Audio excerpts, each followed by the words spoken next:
March 1975. In just 55 days, a government backed by the United States for more than 2 decades collapsed completely.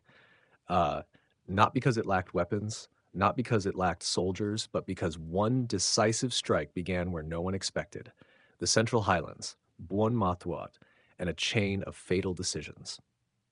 This is the story of the military campaign that ended a war lasting more than 30 years, the Ho Chi Minh Campaign. From an American military perspective, the Central Highlands of Vietnam were never just another battlefield. They were the high ground, geographically, operationally, and strategically.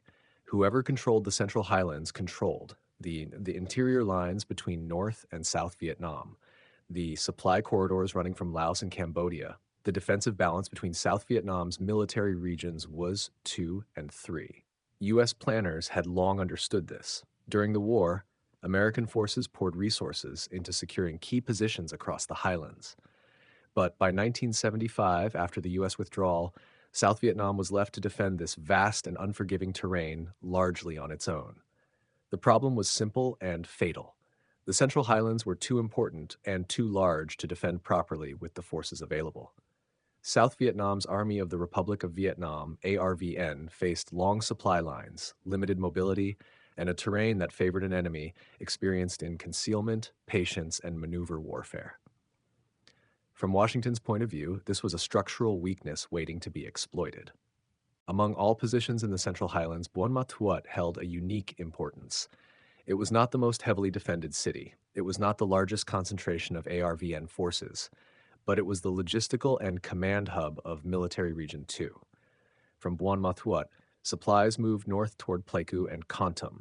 Communications linked coastal regions to the interior. Command authority over much of the highlands was exercised. Yet ARVN defensive planning assumed that any major attack would come further north, closer to the demilitarized zone and Military Region 1. As a result, forces were dispersed, stretched thin across multiple threats. Buon Ma Thuot was protected mainly by the ARVN 23rd Division and local units, competent but insufficient against a coordinated large-scale offensive. From a U.S. analytical standpoint, this was a classic case of misaligned threat perception. The enemy's most valuable target was not the enemy's most obvious target. The opening phase of the campaign demonstrated a level of operational deception that surprised many American observers. North Vietnamese forces conducted visible troop movements, radio traffic, and limited engagements near Pleiku and Kontum, reinforcing ARVN assumptions that the Northern Highlands were the primary objective.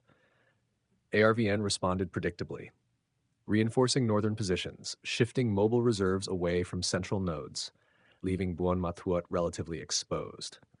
Meanwhile, main force divisions moved quietly through jungle corridors, avoiding detection, positioning themselves for a decisive blow. From the U.S. viewpoint, this was not a failure of courage or discipline by ARVN units on the ground. It was a failure of strategic intelligence interpretation, mistaking activity for intent. When the attack came, it did not come where ARVN expected. When Buon Ma Thuot was struck, the effect was immediate and devastating. Key installations were hit almost simultaneously: airfields, command centers, supply depots. ARVN defenses were overwhelmed before reinforcements could be organized or redeployed. The 23rd Division fought, but the collapse of command and control systems made coordinated resistance impossible. From an American analytical perspective, this was the moment when the war entered its final phase. The loss of Buon Ma Thuot did more than eliminate a city. It shattered the integrity of Military Region 2. It disrupted ARVN logistics across the highlands. It triggered a crisis of confidence at the highest levels of South Vietnamese command. This was no longer a localized defeat. It was a systemic failure unfolding in real time. For American analysts watching from afar, the fall of Buon Ma Thuot was a warning signal. If the Central Highlands could collapse this quickly, then the remaining defensive structure of South Vietnam was far more fragile than previously believed. What followed would not be a measured retreat. It would be a cascading breakdown driven by haste, fear, and irreversible decisions. The campaign that began in the forests of the highlands would soon roll downhill, toward the coast, toward Saigon, and toward the end of the war itself. From an American analytical perspective, the fall of Buon Ma Thuot in March 1975 was not merely a battlefield defeat. It was a strategic shock. For years, U.S. military planners had believed that South Vietnam's defenses, though weakened, were still capable of delaying a large scale collapse. Buon Ma Thuot shattered that assumption almost overnight. The city was supposed to be a rear area stronghold. Important, yes, but not vulnerable.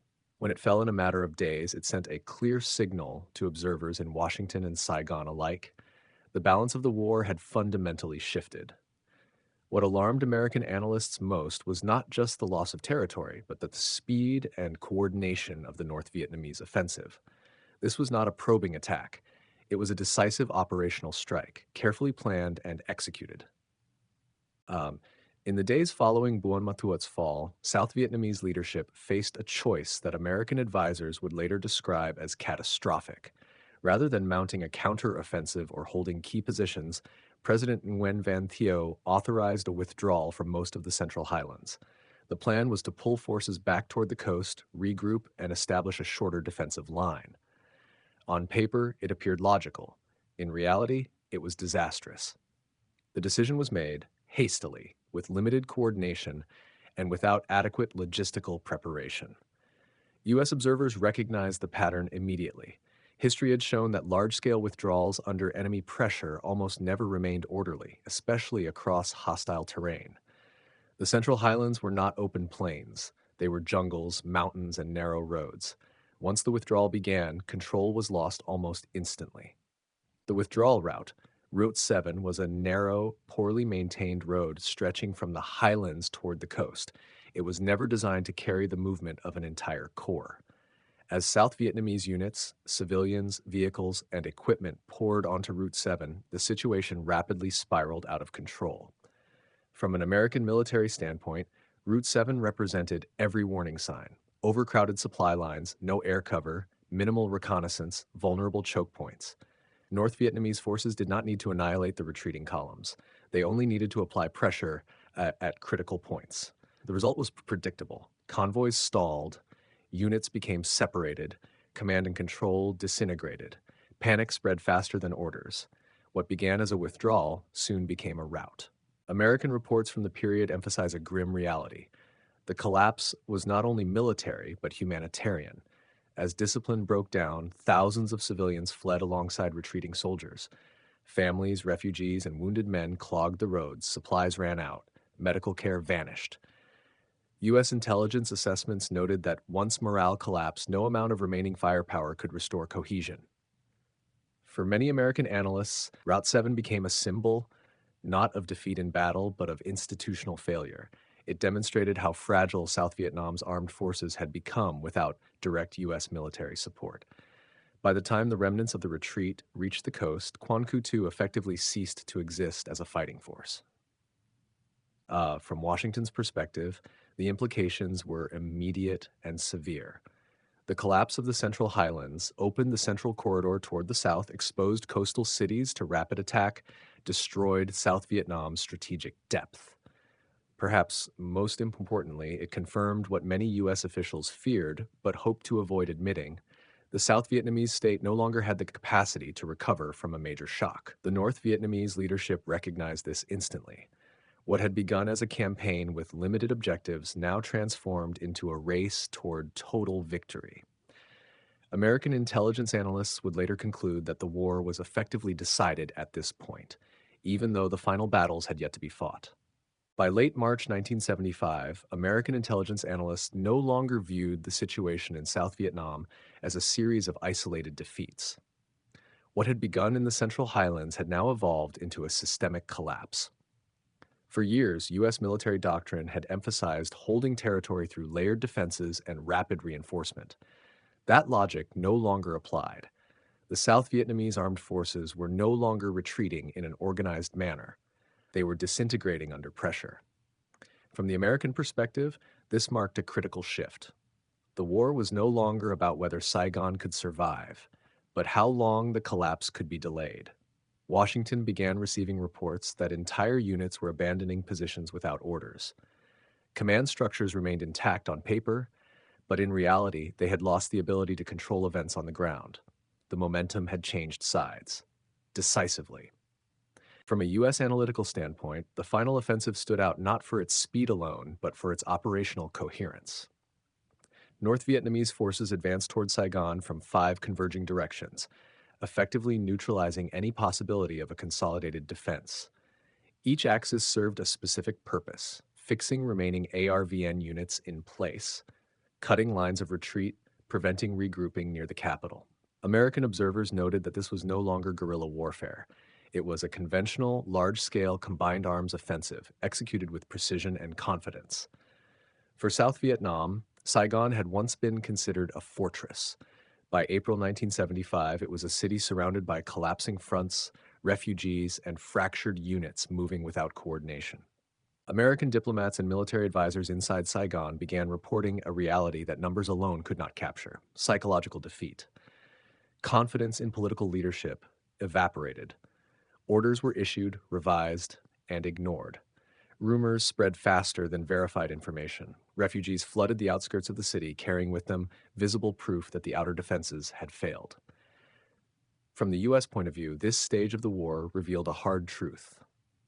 A military force can survive battlefield losses, but it cannot survive the loss of belief in its own future. The capital was no longer preparing to fight for victory. It was preparing to endure the inevitable.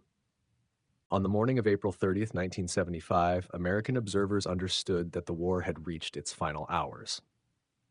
As North Vietnamese tanks entered central Saigon, resistance was minimal. The symbolism was unmistakable. When a tank broke through the gates of the presidential palace, the event carried a meaning far beyond tactical victory. For the United States, this was not merely the fall of an allied government. It was the visible conclusion of America's longest and most controversial war. At 11:30 a.m., the raising of the revolutionary flag marked the end of the Republic of Vietnam and the end of a conflict that had shaped an entire generation of American policy, politics, and public consciousness. From Washington's perspective, the fall of Saigon forced a painful reassessment. The war had been fought with overwhelming firepower, advanced technology, and immense resources, yet none of these could compensate for weak political legitimacy, fragile morale, strategic misjudgments accumulated over years. The Ho Chi Minh Campaign demonstrated that wars are not decided solely by military capacity, but by coherence, will, and timing. For the United States, April 30th, 1975 became more than a date. It became a reference point, a lesson in the limits of intervention. By late April 1975, from Washington's perspective, the war in Vietnam was no longer a military contest. It was a race against collapse. South Vietnamese forces still existed on paper. Units still held positions around Saigon.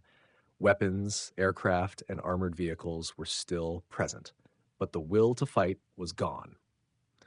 American intelligence assessments arriving at the Pentagon painted a bleak picture. Command cohesion had disintegrated. Field units no longer trusted orders from Saigon. Entire formations were surrendering or melting away without contact. The North Vietnamese advance toward Saigon was not met with a coordinated defense, only scattered resistance, brief firefights, and sudden withdrawals.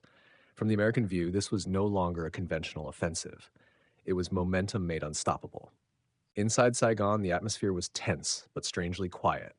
There was no grand last stand, no unified call to defend the capital street by street. American diplomats, journalists, and military advisors reported a city suspended between denial and fear. Cafes were open, traffic still moved, but rumors spread faster than facts. Radio broadcasts contradicted each other.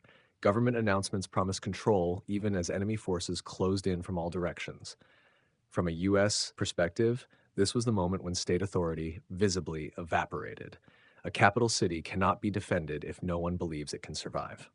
At dawn on April 30th, American observers understood that the end had arrived.